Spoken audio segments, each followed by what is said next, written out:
I'm Damian Bassage. Welcome to California Frontier. All right. I am really happy to be here with Jennifer Lucido. And thank you, Jennifer, for agreeing to come on the podcast. Yeah, thank you for having me. You are welcome. Well, just a little background on Jennifer. Jennifer Lucido, MA, is a graduate of the Cultural Resources Management program at Sonoma State University. Her master's thesis reviewed the documentary and archaeological records of the Royal Presidio of San Carlos de Monterrey. In her thesis, Jennifer demonstrated that the colonial landscape of the Presidio Monterey was formed through a diverse array of physical and cultural processes during the late 18th and early 19th centuries. She's published a number of academic papers on the Presidio and is second author in a recent paper with Dr. Ruben Mendoza, whom you heard on the podcast, dealing with Spanish cultural origins of mission architecture in California. Jennifer's scholarly contributions in furthering the preservation and protection of the California missions were acknowledged by the California Mission Curators and Directors Conference with the granting of the Father Fermín Francisco de la Suen Award for 2014. Presently, Jennifer is serving as an adjunct instructor in social and behavioral sciences at California State University, Monterey Bay. And so that means that she is another CSU comadre.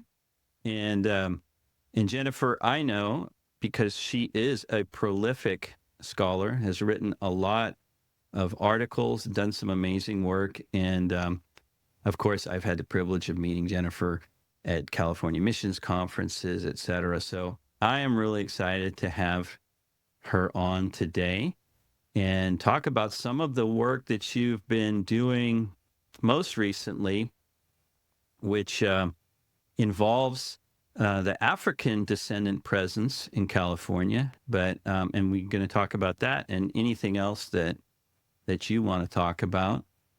But I thought maybe if it's fine with you, we could talk a little bit about your background and what got you into archaeology in the. So, a bit cliche, but Hollywood was definitely an influence with Indiana Jones and, oddly enough, Jurassic Park. I don't know which one I saw first as a child, but they were both part of my world.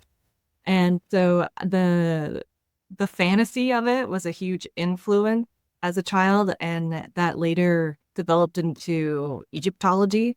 And I at one point wanted to be an Egyptologist. And so I actually would read as much of at least the popular literature that was out there about ancient Egypt, and even taught myself the hieroglyphic alphabet. And so I would write notes just using the alphabet. And I saw myself as an Egyptologist. And at some point, I think I don't know, if I had different conversations with my parents and they're kind of like, well, how are you going to make a living in archaeology? And we don't see this as realistic. And so that went away for a while. And then it wasn't until I came to CSU Monterey Bay where I was like, oh, I can pursue a degree in this and I can study archaeology. And of course, that was under Dr. Ruben Mendoza. And the irony for me was that his area was Spanish colonialism and the missions in California. And for me, I actually had gone to school at San Carlos Mission, the Carmel Mission, and from kindergarten to 8th grade.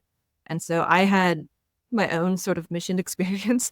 And having had that experience, I really wanted nothing to do with the mission. And so finally, I was excited as a young adult to be able to pursue archaeology. And then, of course, the subject matter was something that I thought I already knew everything about. And of course, from a Catholic perspective, since it was a Catholic private school. But I was actually very disappointed initially. And it wasn't until I started reading the literature and then Dr. Mendoza taking us out to the different missions and excavating that mission Soledad that I realized I think I want to pursue this more seriously. And that's essentially what I've been focused on for over 10 years now. I'm trying to think, probably closer to 14 years now that I've been focused on and looking at different areas. And so he always sort of would talk about, Dr. Mendoza would talk about, I guess, the shadow, living under the shadow of the pyramids sort of phenomenon. And so for me, having gone to a mission at a school and having had the local history in terms of Spanish colonialism, that was never an area of interest. And it was always like the exotic ancient Egypt that I was after. And then once I realized, no, there's a lot of history here and there's a lot of stories to be told, it sort of balanced it for me. Like, no, you don't have to go far away. You can look at what's in your own backyard. And so that's kind of what brought me to history and archaeology in this area of my own hometown. And it's just kind of ironic to me because, of course, it started with Indiana Jones, but it soon was fantasy. Well, I know I wanted to be Indiana Jones too, though Yeah. I didn't have that moment like you did. So I wound up on the literature side of things. But if I had a professor like Ruben, that may have happened to me too. But I think that the fact that you're from Monterey and that you're working on what is in your local area, I think gives a real advantage, right? Because you can go, you know the area and you can go deeper and you can have a more granular approach. So I think that is really where probably why you've been able to be so prolific in what you write and what you do. Was there a moment, do you remember if there was a light bulb moment or something like that, or a particular site you were at or a particular document you looked at that really kind of made you think, okay, this could be the area for me to work on? I think for me, it probably goes back to the field experience. And one of the questions I often get asked is what's the coolest thing I've discovered or excavated? And for me, it was always the little tiny objects. And in particular, I remember at Mission Soledad excavating shell beads and glass bead that were associated with the neophyte housing there where the Selenian peoples and others were living at the mission. And it was so small. And then kind of like, I think a metaphor for like, okay, it can be something as small as a bead that can have so much to say. And in the case of Monterey, and at least in terms of the literature, I wasn't seeing much on Monterey. But San Diego, Francisco, Santa Barbara, and it was kind of like, well, there's a lot here and no one's talking about Monterey and so much happened here. And so that sort of pushed me to see what could I find, at least in historical record, archaeological record, specific to Monterey. And a lot of my students, because I do teach different classes in archaeology and history, they know nothing of this area. And so it's really a learning experience for them to realize that, okay, there's history here. And some of them are from those bigger areas like Santa Barbara, or San Francisco, or maybe more LA based. And so they also have that sort of living in the shadows of the pyramid scenario going on where they don't look for anything. And so my hope is like, okay, if you can have it in your backyard too, then maybe, you'll be more inquisitive or try to find more what's there. This is sort of reminding me now of another exercise that I do with students I call it Colonialism in Me, where I have students look up using, I think it's native maps or native digital maps. I'm blanking on the platform off the top of my head. But to have them look up the different indigenous groups of where they live based on their address. And they always say like, oh, I'm completely unfamiliar with this group. Like, okay, why we're doing this. Cool. I was just down in Southern California, and I met up with Eric Plunkett, who I've had on the podcast, and he's done so much with just, he can walk around and tell you, look, this is where this village was and that village, and the person who shows up in this document came from this settlement, et cetera. And to me, it's like it's almost like putting on VR glasses or something, right? That you, or what do you want to call it? Like when Pokemon Go was big and you walk around, right? And you see all these things superimposed. And so you're like walk around and you have an awareness that this landscape was the home, is the traditional home of many, many different people. And there's a whole culture that goes back hundreds, thousands of years, and multiple cultures. So yeah, I mean that's really cool. And Monterey was such an important place, But I guess that's the thing is oftentimes when you're from a place, your local surroundings just seem like, boring, but the other stuff is interesting. And I guess that's Yeah, normal human experience, right? yeah, yeah, definitely. And like I had mentioned, I had gone to school at admission, and so it was even Right, less so on my right, radar. exactly.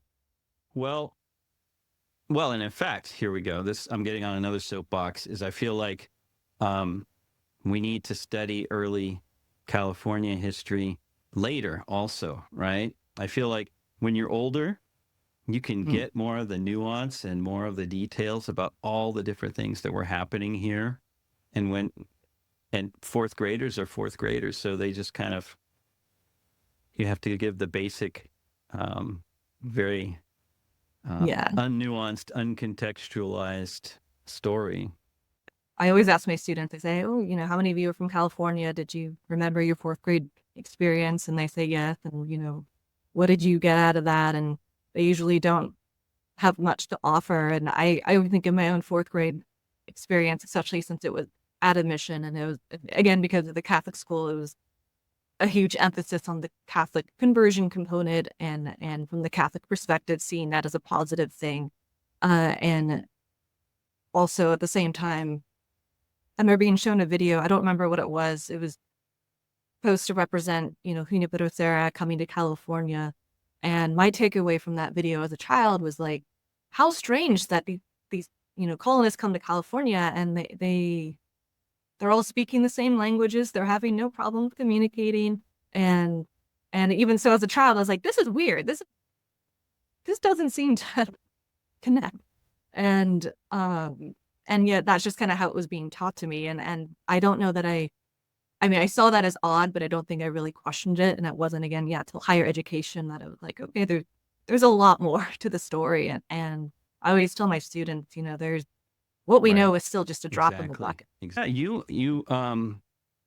You lately, or at least over the last couple of years, have been working on a family, a descendant of one woman who came. Well, I'll let you talk about her and her descendants, but one of the things that I think is really interesting is it really focuses on the presence of African descendants in Alta California. I guess in the Californias, but in Alta California. Um, could you talk a little bit about that and how this project came about and where you're going with it and where you're going with it? Could you talk a little bit about that and how this project came about and where you're going with? So, and in terms of sort of the African history in California, I know a lot of my students and I think the general public are really not familiar with that at all. And when we think of Spanish colonialism, immediately they go to white Europeans straight from Spain, right off the boat into With California. helmets, And conquistador then helmets, and yeah. that's that. Yes. And so part of my undergraduate experience was learning about the Sistema de Castas, or the caste system, in which the different colonists were labeled and assigned. I don't like calling them the same as like racial labels today, but they're sort of more of the social and racial labels that were given to people. And in the context of New Spain and in Mexico, you have people of Spanish ancestry, people of indigenous, and then of course people of African. And the African is coming from the slave trade into the New World. And so after by the time we get to California, you have, over 200 years of African presence in the New World, and that those are the descendants who are now coming into California. And so part of my interest was to find out, at least to the extent that I could from historical documentation, who were these people? Where were they coming from? Why were they coming to California? Or at least what could I infer might be their motive? And what happened when they were in California? And so that stemmed a lot from my master's thesis, where I was focused on the soldier population and looking at what their castas were prior to coming to California, while they were initially in California, and then once they were settled, and basically documenting how those labels changed, and essentially going from whatever the label they had previously to becoming whitewashed, essentially, and identifying as Spanish. And that could be, interpreted as both ethnically Spanish or national identity. And so for me, one part, again, that stood out to me was the African heritage, because that's just not part of the main narrative. And again, there's still that assumption that all white Europeans coming to California.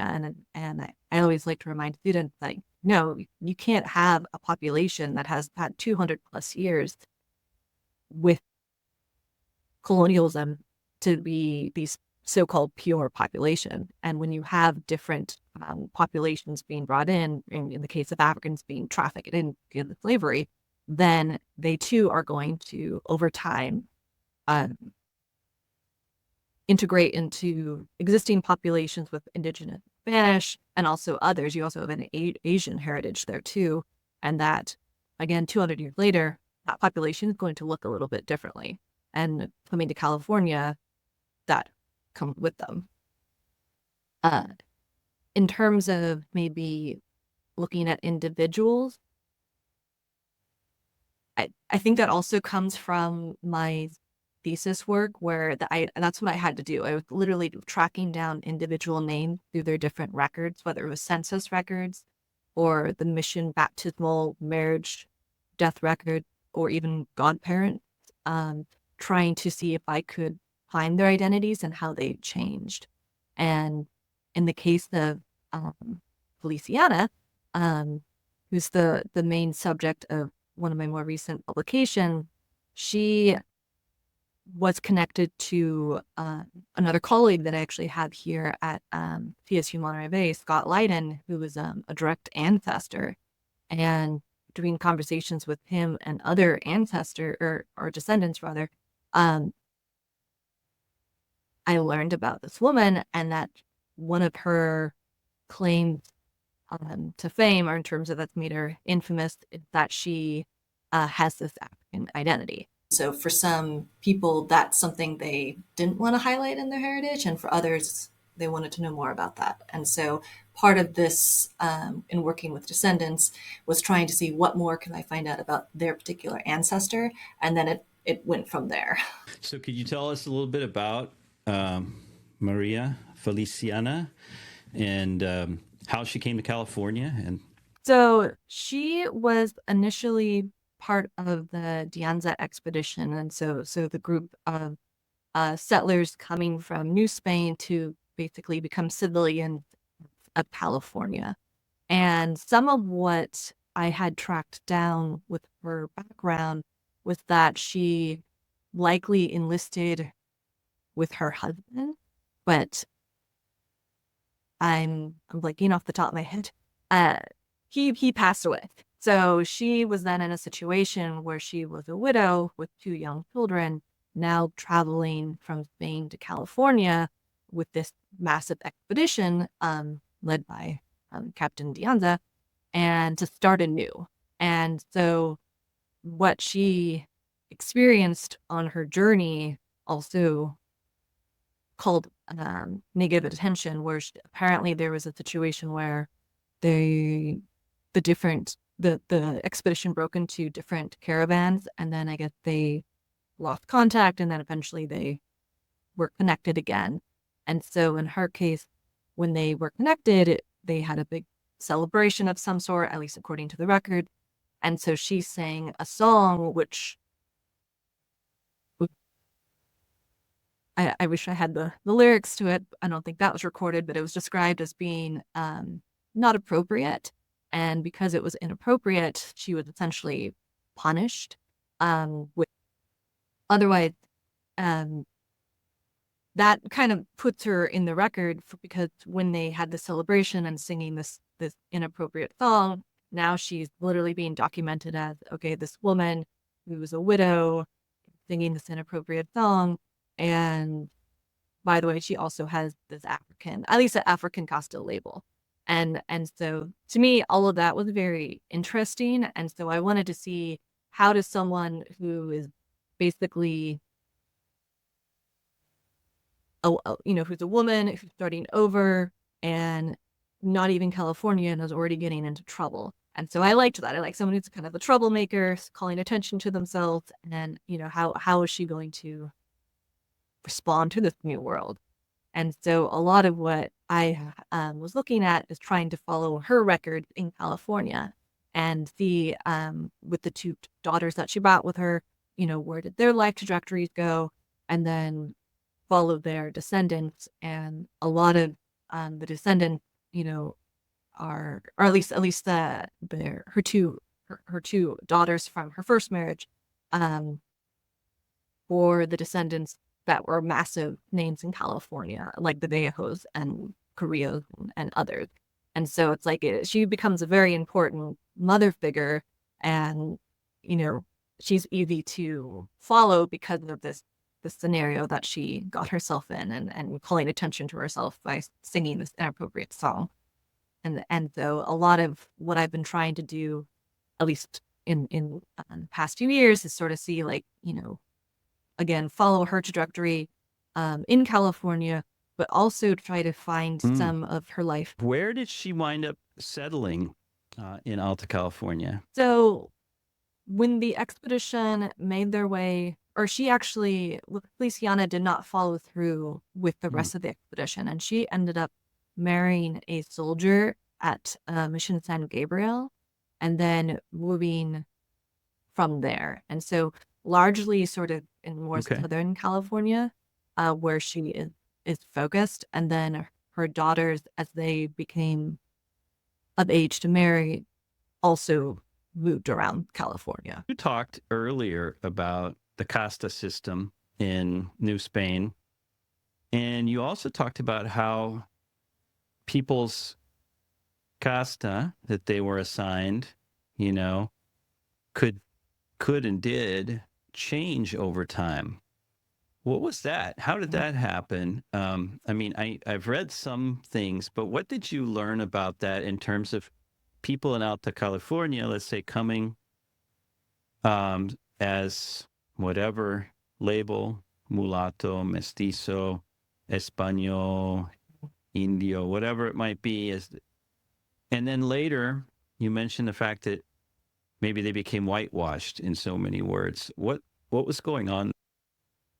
So in terms with the caste system in sort of New Spain or Mexico proper, like there is at least 40 different labels, and how those labels were recorded would be in the different church records, so baptism, marriage, death, or godparent. And those labels continued into California, but they weren't enforced. And if you look at different, again, mission records, you'll see that sometimes they weren't even recorded at all.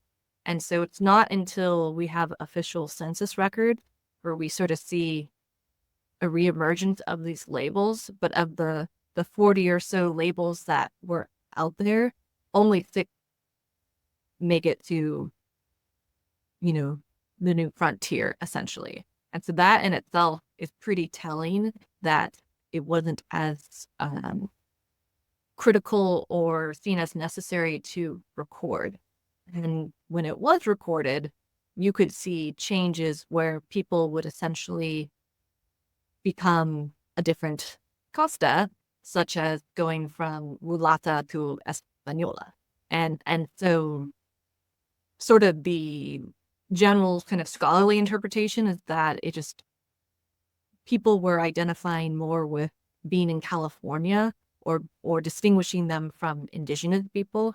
And so I always sort of tease my students. They're like, in one way, it's super progressive because they're saying like we don't identify with these labels that we came from, in Mexico, and that we are changing them, but at the same time, they are still distinguishing themselves from the indigenous population. And so they would use labels in a way to sort of reinforce those differences, even though those labels had diminished from the motherland, so to speak. And so when I look at the different census records, that's often the pattern where I see basically one label becoming more whitewashed or Spanish, because at the end of the day, I think most people would, if they could identify as Espanol or Spanish, then they would, even if that's not what their like background was. At the same time, though, you also have, I always tell my students, you have to take these labels with a grain of salt because they're very subjective, and that in some cases, people's castas would change through marriage. And so kind of coming back to Feliciana, I've identified her from her casta as mulata, but in actuality, it's possible that she not, that was just a label. And so it gets kind of slippery where it's like, on one end, you have the recognition of different ethnic groups, but of course they have social and racial implication. And then you have the whitewashing of them where it's then gearing any possible ethnic diversity. And that is something that to me is fascinating. And so it's like, I've been interested to sort of track those changes through the different records and in the mission system and the census record. And one thing that's notable too is in the 1790 census, there was about 1,000 settlers that were documented, and less than half even had Casta label. And so again, that's pretty telling that it just wasn't as important in California as it was in Mexico or even other colonies of New Spain. And so that to me, like that's always been interesting to look at, to see like, can I find that change? Did this person change? A question that also I think is legitimate to ask is, to what extent did people actually have the influence themselves to identify, or was it just somebody else making an assumption about their identity and assigning them that label? That is still That's unclear what I was to about me. to ask you next, were these labels that that whoever was recording the document just assigned, or did they have the choice or the agency to say, this is how I identify in terms of my casta, right? And so it's not clear still. Yeah, I think it was probably a little bit of both, because in Mexico, New Spain, I imagine that if someone really wanted to interrogate someone's background, then they could look at the records and say like, oh, here it is, you are documented as this, therefore you result in this casta. But in California, those records aren't there. And so there might be a little bit of, like one of the missionaries or other priests officiants saying like, how do you identify, or simply making an assumption based on how they perceive them. And so I suspect it was a combination of both. And I know Barbara Voss in her research, the Casta systems at the Presidio of San Francisco, has also sort of made the statement that it could have just been more expedient to not act, or just do whatever it Yeah. thought. And that's the interesting thing too, is that it's understandable that maybe these categories change over generations, because of course people have different parents, the families fuse, and then of course there's a change and that's noted or that's applied. But the interesting thing in Alta California is exactly that these changes apply to individuals in their lifetime, right? Who come with one category, and then later on, as they're older, merge into another category, let's say. So yeah, that's I. You mentioned Barbara Voss, and I've read some of her work on ethnogenesis, and you also use that word in the title of one of your articles. Can you explain this concept? I think this has to do with what we're talking about right now, this change. Can you explain a little bit about ethnogenesis and what it is? Yeah. So ethnogenesis is essentially creating a new identity, and that identity, kind of borrowing from ethnos, like ethnic identity, but it could also refer to sort of new cultural identity. And so Barbara Voss was focused on looking at what was this new identity formation process like at Presidio of San Francisco. And that inspired for me to look at Presidio of Monterey to see like, okay, is this phenomenon happening here? And how can I document that? And that's where, again, the Casta records come back into play, because I can see, okay, the new identity that's basically being created, and this is more of a California-wide phenomenon, is that the Casta system is declining, and being the new identity to replace that was the first the people of reason, gente de razón, and again, that was sort of a collective identity. But then, as I mentioned before, it sounds progressive initially, like, right, we're not going to use these labels. We're all going to be the people of reason. But then you can't be the people of reason without comparing yourself to another group. And so, of course, indigenous peoples were considered people without reason. And so there's still that discrepancy, and there's still using identity to distinguish from others. But it's interesting how it becomes more generalized that way instead of the different castas.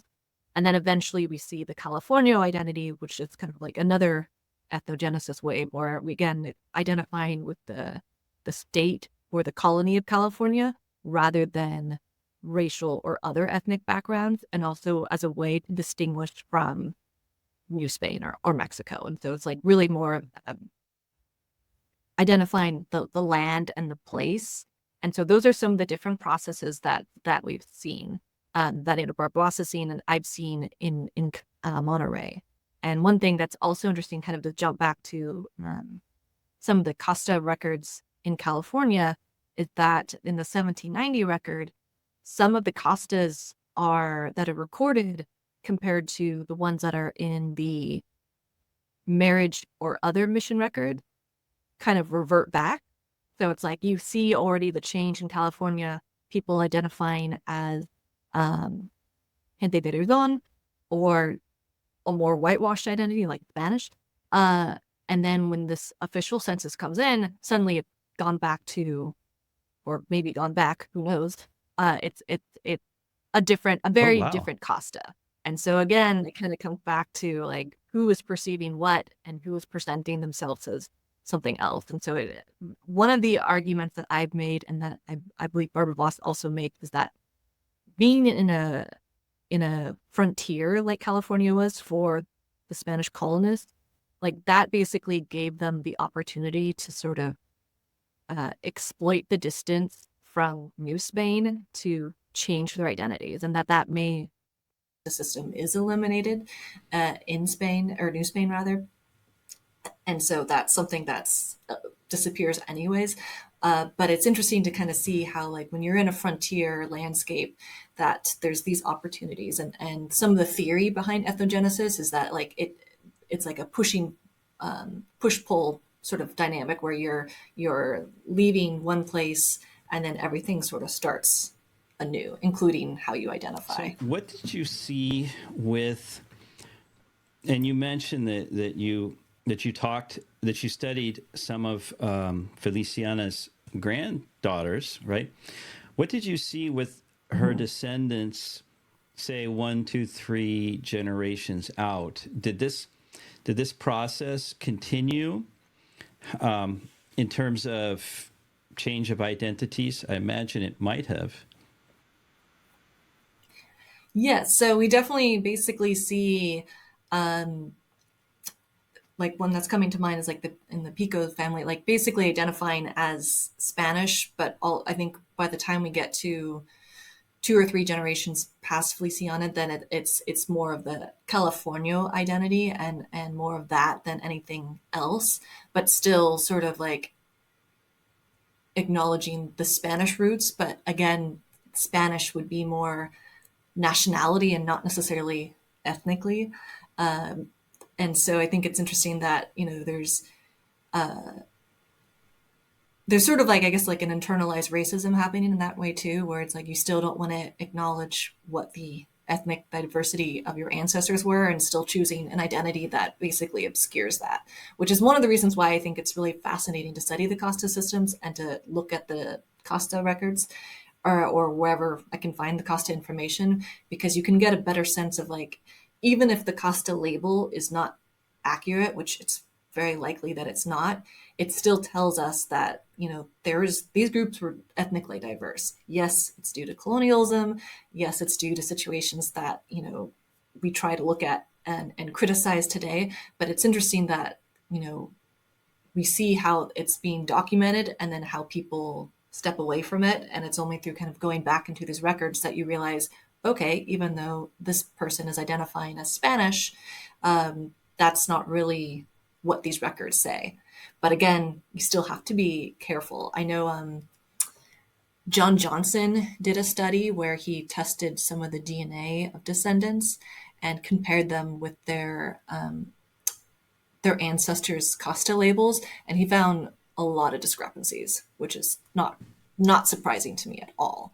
And so I always kind of like to tease the fact that it is possible that Feliciana is not Mm-hmm. of African ancestry, but the point is that we still want to acknowledge the African ancestry regardless if that was her ethnic background or not, because that's still part of the history that gets obscured when we have labels that like California Right. or Spanish. Right. Exactly. Well, exactly. When you think about society in Mexico or New Spain at the time in the 18th century, let's say, I mean, that's a place with, as you mentioned, right? You have so many different indigenous populations from all over the the the the territory, and then of course you have the African element that comes in with slavery, and then you have free blacks also, and you have, of course, Spanish from the peninsula, and then you have Spanish descendants, and then all of these different permutations, marrying, intermarrying, or having children, and Mm-hmm. so yeah, and then we're in the Enlightenment too. So there's also kind of this idea of we want to catalog everything, we want to identify everything, and Yes. we're going to figure it all out. But then, right, you come to the far northern frontier, and people are just, they're trying to make a new life, they're trying to survive, and all of that kind of that infrastructure is gone. And so, yeah, Mm-hmm. you can try and start anew. I'm wondering, and maybe this is further afield than you've gone, but what about descendants into the post annexation, the post statehood period? Have you done any work on that and how their identities coalesce or change or evolve? I haven't, but I at least based on conversations, just casual conversations with descendants in general, I feel that there's more of a pride in taking on sort of like the Spanish heritage, but I don't know the extent to which they've really some of those descendants have really looked into more the diversity of it, and I feel that you know since that is a little more out of the scope of what I looked at, I would assume that the sort of whitewashing of identity would continue. And what to me is ironic is that if you do have descendants today who firmly believe like, oh yes, this is the Spanish descendants or Spanish ancestry, it's almost to me it's ironic that like their ancestors by changing their Costa labels or challenging their Costa labels or having identities that obscured any other type of ethnic background was so efficient that today descendants still believe that is what they are. Which again, which is why to me this is important research, because it's kind of like, trying to peel back those layers of like, no, these are very ethnically diverse groups, and that even if the labels are inaccurate, it still tells us something about the diversity of the people Yeah. there Yeah, and I at think that today time. now with genealogy becoming so advanced, and then you throw in the DNA element, I think a lot of people really are discovering, their the different sides of their ancestry, and hopefully, also honoring that as well. I also, I mean, once, and maybe you were there at one of the missions conferences. We had a speaker who was a native, a Hashman or Kumia. I don't remember now, but and he was very proudly a member of that native community. But he also mentioned the fact that one of his great grandparents had been a Spanish soldier that came with Sarah. So a lot of it too Mm-hmm. is what group you sort of feel you're belonging to, right? And and I think that's Right. another thing. We're so focused today on let's say DNA or on biology, for good and bad reasons, right? That we forget that people's identity up until very recently was more about whom you belong to rather than, or what group you are a part of rather than sort of your genetics, right? Because you didn't know what your genetics were. You just knew who your parents were and your grandparents and your cousins. So it's an interesting time Mm-hmm. period when you can sort of now put all those things together. So Absolutely. when you teach your students, what do you see? Do you see a change, or do you see how do they respond to learning about California archaeology through your classes? What kind of reactions do you get from students there at Monterey Bay? I think a lot of them are surprised and then confused.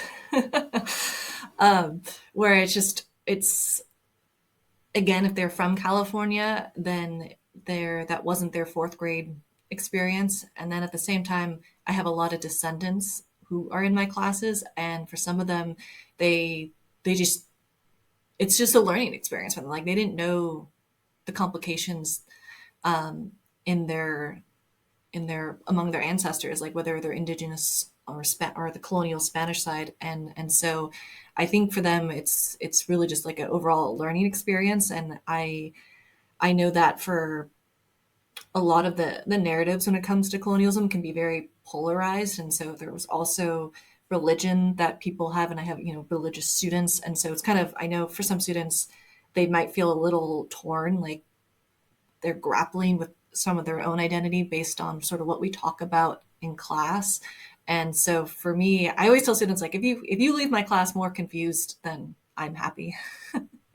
Because as long as to me, like, it's not a black and white narrative, and there's so much complexities, and that if they can at least have a better understanding that this was a complex time, and that everything that happened still affects us in the present still, and how it affects people in the present is different, but depending on their maybe ethnic or racial identity, and that at least maybe they can have a better understanding of the present by what we talk about in the past. And that's something that I think is what I've seen the most. I think that's mostly kind of like a learning Yeah, experience. I think so too. I see some of those things with my students. I haven't, it's been a few years since I've taught a class specifically on California. I hope to go back to doing that pretty soon. But Mhm. I remember it was, for many students, it's such an eye opener, especially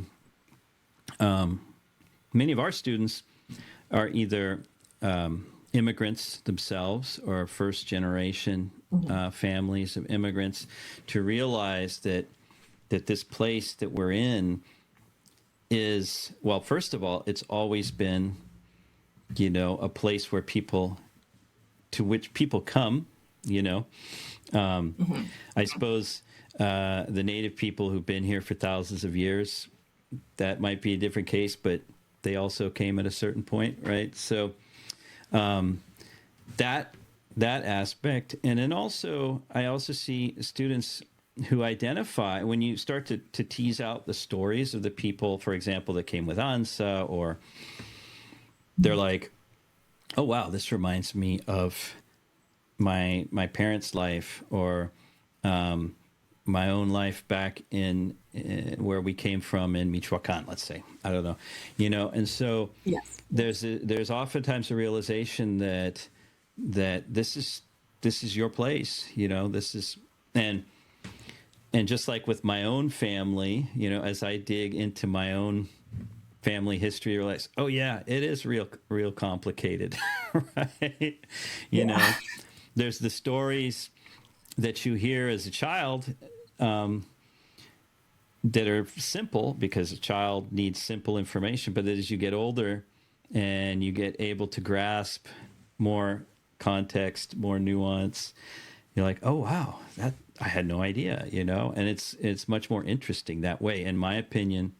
When there are multiple layers, when you're aware of the conflicts that happened. So yeah, I think I think you're doing something really important and probably fairly unique in helping students learn about California, the Monterey area, through archaeology and through history, and getting out there. And also, do you lead? Do you take them out in the field? I unfortunately do not. I have extra credit assignments for them to go to different missions and sort of make critiques based on conversations we've had in class, and but the field component is no longer something that we do. Yeah, uh, yeah. I imagine there's something to do with COVID there too, and all sorts of different rules and regulations, Yeah, liabilities. liabilities. Yes, not to get off on a tangent, but I remember very early on when I started at my school, like hearing the guy from risk management talking about, yeah, no field trips, or if you do something, you have to meet somewhere and have to sign multiple documents, etc. So yeah, it makes it really hard to have those kind of experiences Yeah, now. yeah. And actually, yeah, you just reminded me. So I guess this is what COVID's done now. I did have a class. It wasn't we didn't do field work, but we would do museum visits, and so that was, I guess, the closest to what we could do. Um, in addition to encouraging students to go to missions, and complete kind of extra credit assignments, but unfortunately, that class where I would do that hasn't been offered since COVID, and so it's yeah, it makes it more challenging. But that was another, I think, eye-opening experience for students, because, and actually, what I think is the coolest thing about being in Monterey, and probably anywhere really, but it's like when we can talk about different issues, or we can talk about locations, and then I take them there, and then it becomes more real for them, because it's like, okay, we were just talking about this, now we're going to go there, and now you can see different components for yourself and get a little more immersive experience. But yes, that unfortunately hasn't been possible since Right. COVID. Based on the research you've done, what would you say is the big takeaway in terms of the the Casta experience, the the black experience of early California, and understanding our circumstance, our place, or understanding this place now?